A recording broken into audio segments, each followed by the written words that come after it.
কেউরে আছে না কোনোদিনও সাহায্য করতে নাই, মানে কিতা মানে এখন বাস্তব জিনিস সেটা হয়েছে গিয়ে সেটা যদি তুমি কেউরে সাহায্য করো নিজে সবকিছু দিয়ে সে তারপর কিন্তু জনকা বিপদ উদ্ধার হয়ে যাবে তখনকার মনে কইবো যে তুমি কি আমার লেগে কি করছো।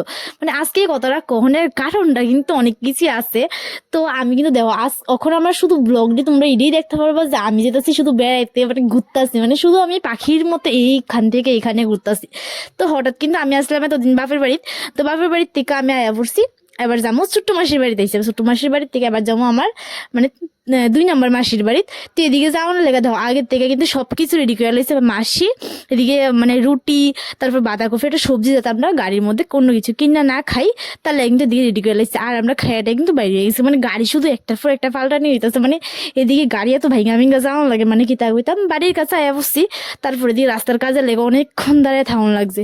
তো ফাইনালি কিন্তু মাসির বাড়িতে আয়া বসছি একটা লম্বা বেড়ানি, মানে আমার শুধু বেড়ানি চলতেছে কারণ আমার জামাই বাড়িতে নেই। তো একলা একলা আমি কিতা করবো, আমার তো একলা বাড়ি থাকলে মনও ভালো লাগতো না।